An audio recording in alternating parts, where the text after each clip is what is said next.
Kalau saya nggak gengsi om, Gitu? intinya ya dari kohenya sih jadi duit kok om. Ah. Dari kotoran hewannya juga bisa jadi duit, Yeah. apalagi ternaknya kan gitu. Saya nggak gengsi, intinya ya saya kerja halal kan gitu om. Ternak itu halal, yang pertama buat tabungan buat anak-anak om.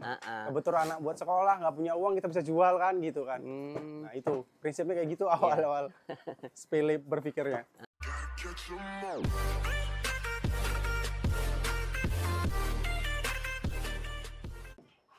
Halo guys, assalamualaikum warahmatullahi wabarakatuh. Jumpa kembali dengan Indra Palubi Channel.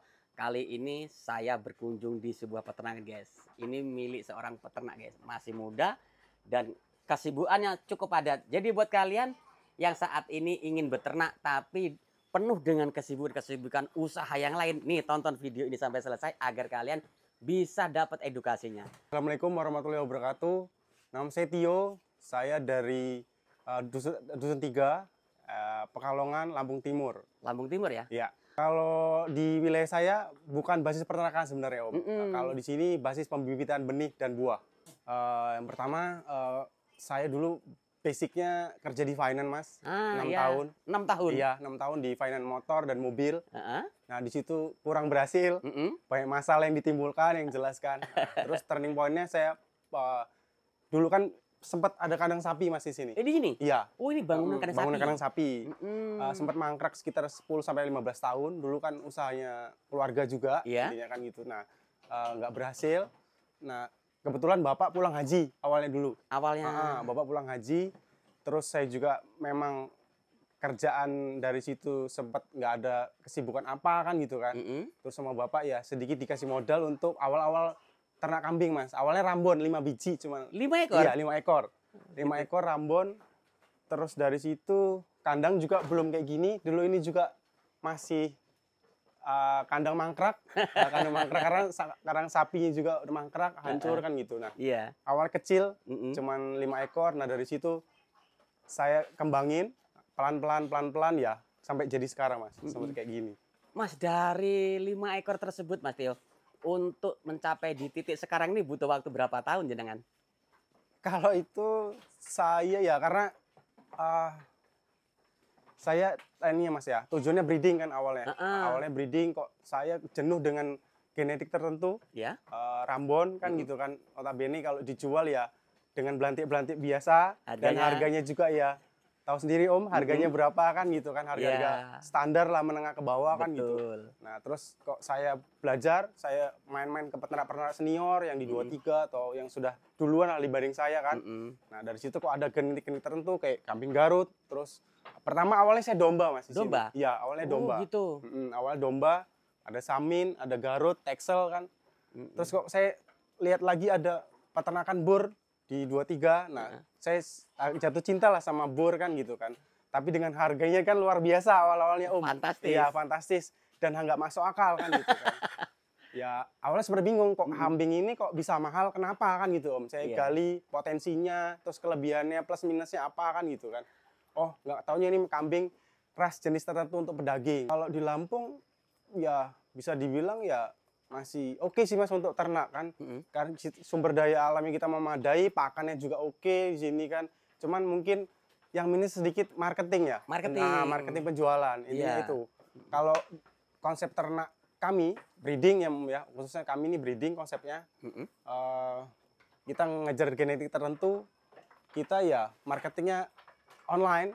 Ya digital marketing kita terapin kan gitu. Kalau untuk event-event tertentu ya kurban kita isi 1-2, akikah ya mungkin saudara atau family yang mau kan kayak gitu. Kalau farmnya saya beri nama Triple A Jaya Farm. Triple Jaya Farm? Iya Triple A Jaya Farm. Triple itu 3, A itu anak saya kan semua awalannya hurufnya A. Oh gitu? Iya.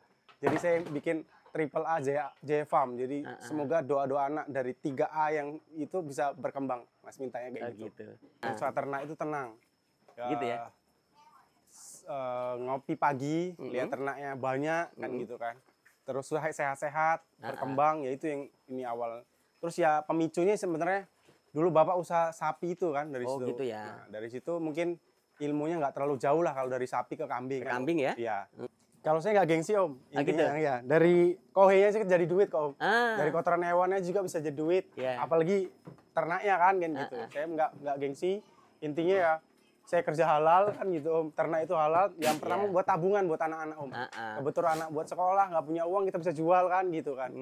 Konsep ternak yang sampai jalankan ini seperti apa Mas untuk menghandle-nya?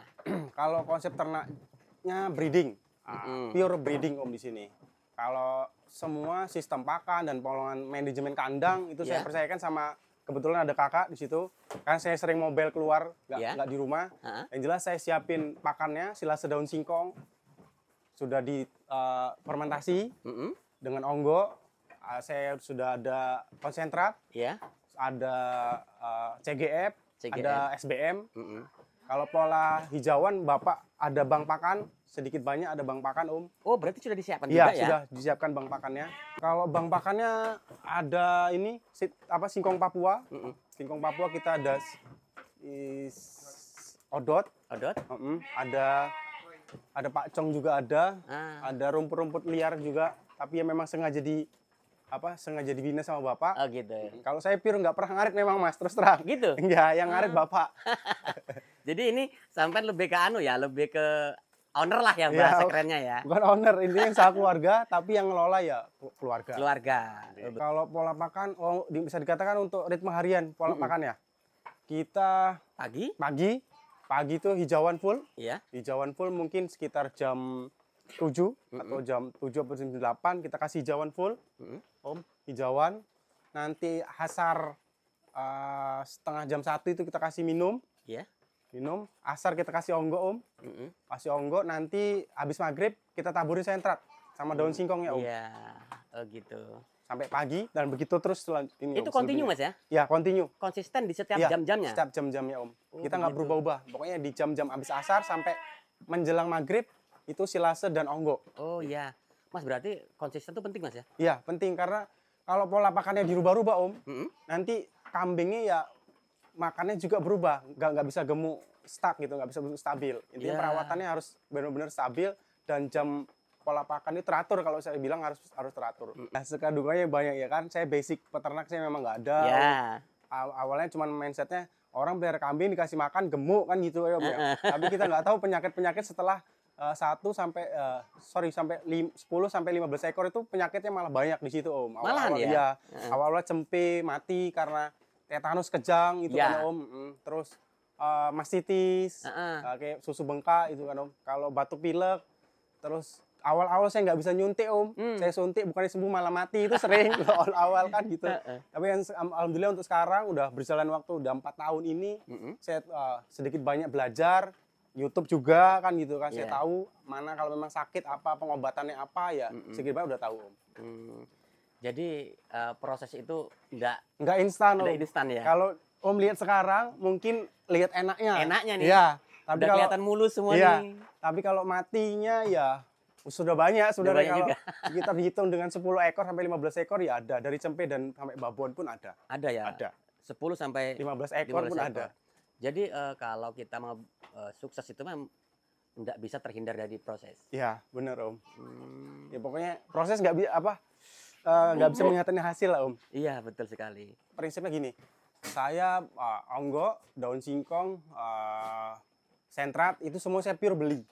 Pure beli? Iya, pure beli. Onggo 3 ton dengan konsentrat itu 50 kilo, CGF-nya 40 kilo, dengan SBM 40 kilo. Kosnya dengan daun singkong 3 rit, itu kosnya saya hitung-hitung per bulan sekitar 2,1, 2,2 Om. 2.200.000. Iya. Per bulan? Per 2 bulan setengah. Per bulan? Ya, per onggo 3 ton. Kemudian itu untuk menghidupi berapa ekor yang kita pelihara ini? Ya, kalau menghidupi ya awal-awal Om. Awal-awal subsidi silang dari penghasilan pribadi awal-awal Om. Awalnya? Awal-awal ya kan. Ya kita nggak munafik, orang nggak ada hasilnya kok, ya berarti kan dari kantong pribadi dulu untuk subsidi silang. Tapi kalau setelah kita punya hasil ternak atau anakan yang ini ya kita jual anakan ya Om. Oh gitu. Iya, anakan. Makanya saya pilih jenis tertentu karena kan tanda kutip yang di pasaran yang laku Om, yang laku terjual. Makanya saya milih untuk genetik Boer atau domba Garut atau apa kan gitu, atau Merino kan gitu kan, atau yang sekarang bisa dibilang viral lah, yang sekarang lagi booming, yang lagi ramai, lagi ramai dicari orang. Kalau domba kurang lebih sekitar sebulan sekali lah wajib kita bersihin Om, kita mandiin Om. Mandiin, kita bersihin sekali. Biasanya kalau saya mandiin sekalian saya bersihin kandang Om, saya steam Om. Oh, di steam ya? Iya, steam kayak steam mobil itu, jadi rontok semua kowe. Bisa rontok semua. Kalau kena apa?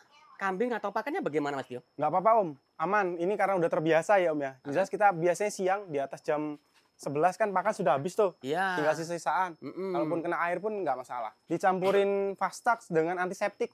Pastak dengan antiseptik. Oh begitu guys. Jadi terhindar bener nih kutu-kutu nih guys. Iya, penyakit. Kalau misalnya sudah ada yang kena gudik, saya pisahin Om. Bisa saya suntik Ivermectin. Terus saya semprot pakai Fastax atau Biodin atau apa yang buat nganuin kutu. Nih Mas. Iya. Jadi yang sampai ceritakan barusan ini konsep peternak milenial. Yes. Jadi Siap. pakai ilmu Mas. Ya. Awalnya ya dari YouTube, gurunya YouTube sama sharing kandang ke teman-teman. Ya, Om, itu. Awalnya usaha keluarga yang mangkrak, kita coba teruskan. Kok Bapak juga dukung. Kalau Bapak nggak dukung, Bapak saya nggak dukung, saya juga nggak mungkin sebesar ini sebenarnya Om. Karena Bapak juga hobi. Dari awal memang ternak sapi itu hobi kan, gitu hobi, dari ya namanya hobi. Seneng, akhirnya seneng ya bisa berkembang seperti ini. Belum berkembang sih, masih berjalan intinya Om. Masih berjalan. Tapi setidaknya ini sudah berhasil, sudah berkembang dari ya, apa, bismillah, dari alhamdulillah awal lah. Sudah sampai sedetik ini nggak ada kematian, sudah nol lah bisa dibilang. Kematian bisa kita tekan kan gitu. Apa penyebabnya kita sudah tahu. Mungkin yang penyakit yang belum kita ketemu itu mastitis untuk babon. Itu yang agak repot Om. Itu emang sulit Mas. Iya. Kalau buat teman-teman yang belum ternak, bisa dibilang nggak usah gengsi. Memang kotor, hina bisa dibilang, dipandang hina kan gitu. Tapi cuannya sekarang waduh, kambing bor, tahu sendiri cuannya kan gimana, jual anakan aja kita sudah untung kan gitu kan. Iya. Intinya jangan gengsi, walaupun toh dipandang remeh sebelah mata, ini bisa jadi penghasilan utama kok. Utama. Iya, utama. Asalkan jumlahnya sesuai. Iya, asalkan jumlah sesuai. Kalau 1-2 mintanya banyak ya nggak mungkin. Kalau untuk target ke depan Om, mungkin kita mau pelebaran kandang. Pelebaran kandang ya, saya mau ngisi untuk bur yang agak sedikit saya banyakin Om. Saya masih mau breeding domba merino. Kemarin saya datengin dari Batur. Iya. Ada beberapa ekor. Nah itu mau saya kembangin dan saya mau jual anakannya Om. Oh gitu ya. Iya. Di sini kan ya mungkin masih jarang. Ya. Memang harganya ya sedikit tinggi, mistik bisa dibilang kan karena harga domba kok hampir gitu. Hampir sama dengan sekelas dengan bur sih. Iya. Tapi ya memang sesuai dengan dengan posturnya. Iya. Oh begitu. Keren ya, mantap nih guys. Ini dari sudut pandang saya ya Om. Kalau dari di Lampung kita nggak ternak ya rugi besar. Karena sumber pakan kita di sini mumpuni Om, mumpuni bener. SDA-nya ya? Ya, sumber daya alamnya kita mumpuni. Di Jawa itu nggak ada onggok, ya kan? Di sini kita melimpah. Dari limbahnya singkong pun kita semua bisa buat pakan. Jadi itu murah Mas? Ya murah di sini, kosnya bisa murah, onggok bisa gampang, daun singkong pun kita nyari bisa gampang, apalagi dengan sekarang singkong lagi murah kan, jelas lagi bisa daun kita singkong manfaatkan. Bermanfaat. Terus ternak ya di Lampung ya istilah strategis lah untuk bisa dibilang strategis. Kalau impian itu pengennya jual beli juga Om. Nah, mustahil kalau cuman ternak mau cuman dari hasil ternak doang, terus breeding doang itu kan lama. Breeding itu lama sekali, terus kos pakannya juga luar biasa kan gitu ya. Kita harus ambil trading jual beli. Cuman saya yang target ke depannya saya pengen gandeng rumah potong-potong akikah Om. Oh gitu ya. Jadi saya ada dari hasil ternak sendiri itu bisa ngelayanin untuk rumah potong-potong akikah. 1-2 sih sudah ada langganan. Cuman kan mungkin mereka belum continue sih Om. Belum segitu banyak kan gitu. Sama kurban yang jelas. Kalau kurban 1-2 tahun ini atau 3 tahun ini sudah banyak langganan, sedikit banyak sudah ada yang ngambil di sini. Nah itu yang saya pertahanin Om. Kalau di kandang kita ini sebenarnya sudah mulai mengeluarkan produk atau masih bertahan untuk dalam pengembangan Mas? Sejauh ini kalau untuk bisa ya sudah jual produk tapi masih skalanya kecil Om. Oh gitu? Iya skala kecil. Tapi kalau untuk event yang kurban atau apa kita sudah tiap tahun ngeluarin. Oh gitu. Nah ini kalau Anda nih ada teman-teman, ada masyarakat kita yang ingin berkunjung sini dan cari bibit, sudah mulai dibuka berarti ya? Siap, monggo silahkan. Main-main atau ngopi dulu ke kandang, kita lihat jenis tertentu, monggo silahkan Om. Apakah kita share nomor Mas? Monggo silahkan. Nah kalau ada teman-teman yang mau menghubungi jenengan kemana Mas? Iya, ke nomor WA 0896 2461 5326. Oke, kalau ini cuma sharing pribadi dari pengalaman saya. Intinya kalau mau mulai berternak atau ternak milenial kayak saya ini, jangan malu dulu intinya. Jangan malu, jangan gengsi kan gitu kan. Memang ya dipandang kumuh, dipandang nggak ada artinya kan gitu karena tukang ngarit tahu sendiri Om, stigmanya jelas jelek kan kayak gitu kan. Tapi dari situ bisa timbul cuan. Kalau mau konsep ternaknya awalnya yang pertama belajar dulu ilmunya. Belajar dulu ilmunya. Siapin bahan pakan dulu yang mumpuni, kandangnya di setting yang baik kan gitu kan. Terus cari bibit tertentu. Yang pertama yang paling penting ilmunya dulu, belajar atau main-main dulan kandang lah ke tempat teman-teman yang sudah senior, plus suka dukanya main di dunia kambing apa. Intinya jangan takut modal, dari kecil dulu kita terapin, ya lama-lama kan bisa jadi besar kan intinya itu. Ya telaten lah intinya, telaten. Kalau marketing seperti apa, Mas? Marketing sambil jalan aja. Kita milenial, bro. Jadi jangan takut, digital marketing, Facebook, Instagram, atau bisa iklan di Facebook juga sudah gampang kan sekarang. By WA, status pun story bisa jadi duit kan. Intinya marketing sambil jalan. Yang penting ternak dulu banyakin, hasil ternaknya itu dulu bagusin. Kalau marketing sambil jalan. Ya coba, intinya jangan coba-coba kalau ternak ini. Kalau mau terjun sekalian, kalau kecebur sekalian, tapi benar-benar difokusin dari sekecil apapun ternaknya, jumlahnya jangan bicara jumlah, intinya sekecil apapun intinya ya harus fokus, jangan coba-coba, jangan setengah-setengah, intinya kan kayak gitu. Ya harus fokus, benar-benar fokus. Bismillah, mudah-mudahan nanti bisa berkembang lah intinya. Itu tadi guys perbincangan saya dengan owner Mas Tio, seorang pekerja freelance tapi masih sempat jadi owner peternakan. Nah, kesibukan itu tidak bisa menghalangi karya, guys. Jadi berkaryalah sesuai kemampuan kalian, jangan memaksakan diri. Nah, kalau kalian inginnya atau kemampuannya hanya 5-3 ekor, jalani dulu, kemudian nanti kalau sudah menguasai ilmunya baru dikembangkan. Semoga informasi video ini bermanfaat buat kalian semua. Saya akhiri, wassalamualaikum warahmatullahi wabarakatuh.